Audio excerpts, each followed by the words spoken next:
Hi all, today I'm making a really unique recipe that you're going to love for the holidays or really any time of the year.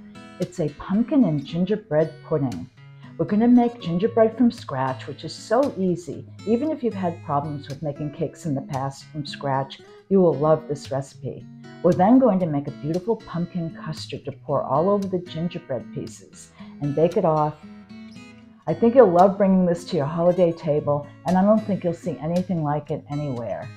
Please enjoy the video, and you'll find the ingredients listed below in the description box, and you're going to find the full recipe at Diane's World Cooking on Facebook. Have great holidays, and thanks for watching.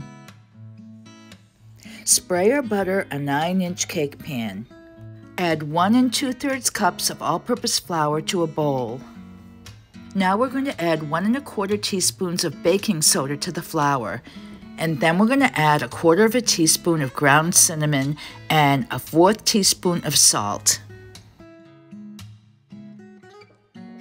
I like to blend all of my dry ingredients together with a whisk, and then everything is incorporated. Now crack 1 large egg in a separate bowl and beat till smooth.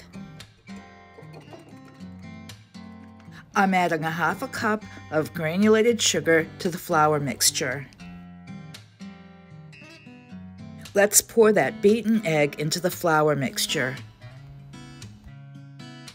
Now measure out 1/2 cup of unsulfured molasses and pour that into the bowl.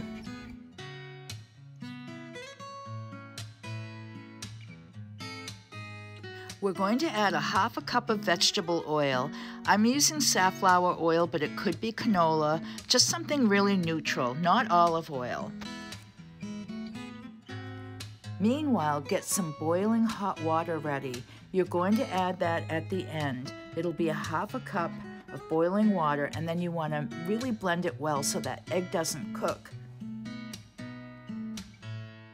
Although I'm mixing this whole thing with a whisk, you can certainly do this in a KitchenAid or an electric mixer. Make sure you mix that batter till it's really smooth. Now pour it into your prepared pan. And now it's time to put our cake into the oven, preheated 350-degree oven for about 35 minutes or until a toothpick comes out clean in the center. The pan you're going to need is going to be a 9 by 13 inch pan, and this is what you're going to bake your pumpkin gingerbread pudding in. If it's not quite 9 by 13, it's actually a very forgiving recipe, so you can use something just a little bit smaller. Spray or butter your pan. We're going to measure out and chop a 1/4 cup of crystallized ginger. This isn't that difficult to find.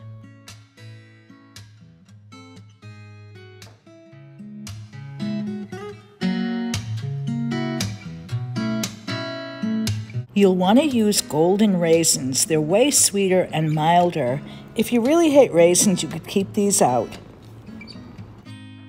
I have some canned pumpkin, and make sure it's not a pumpkin pie mix or blend. They have spices in them and sugar. You just want pure canned pumpkin.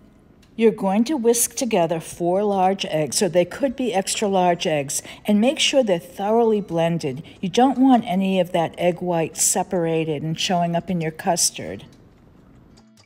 Now add 1 cup of light brown sugar and make sure that it's firmly packed.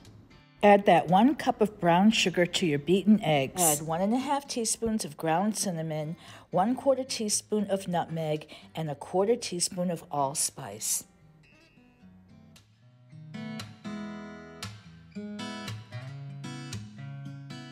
Blend your spices in really well. In a separate bowl, add the whole can of pumpkin puree. Then you're going to want to add 2 cups of heavy cream, or it could be whipping cream, and blend that really well.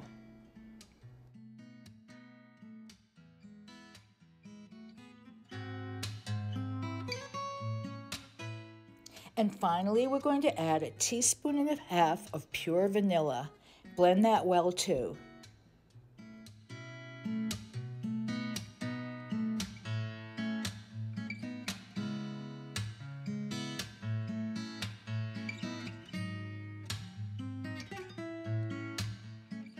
Add the egg and brown sugar mixture to your pumpkin and cream mixture and blend very well. Now your pumpkin custard is all ready. My gingerbread is coming out of the oven now and it looks beautiful. I'm going to test it with a little toothpick to see if it comes out clean. If you see a crack in the gingerbread, it's because I dropped it onto the table. It was pretty hot. Now I'm scoring it, and it's going to be in about 2-inch wide pieces. We want to make cubes out of this, so just go along and get those cubes ready. Also, you should really cool down the gingerbread. I didn't. I worked with it when it was really hot, and it's not a great idea, but I was wanting to make the video and get that done. Get your golden raisins ready and off to the side, and also your crystallized ginger, and then bring over your pumpkin custard. Now you can see I'm starting to put the cubes of gingerbread all on the bottom of that 9x13 pan. They would be easier to handle if I let them cool like I should have. Use every bit of your gingerbread cubes, although it's very tempting to eat one. You might want to taste one just to see how it is. Now sprinkle your crystallized ginger and your raisins all over the top of the gingerbread.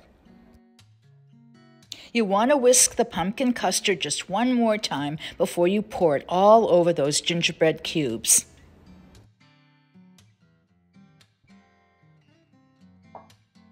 This is what it should look like.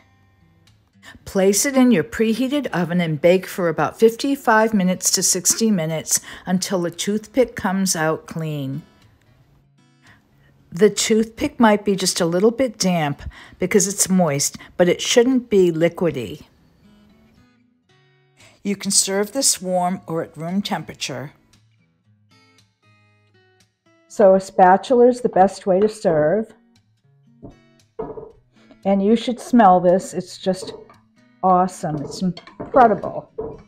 It cuts pretty easily. You can see that there isn't anything going on with the bottom.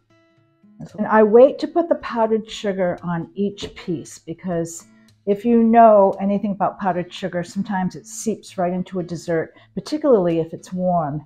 And you really want to have it fresh, okay, like a little snowstorm. So let's go get the powdered sugar. This would be great with ice cream or some whipped cream on the side. I like to put my powdered sugar in these little canisters. Then you can just take it right out. You don't have to get a little sieve, and you can just shake it right on your dessert or whatever you're having. Let's get a little on the plate. Where do I start? Right here, I think.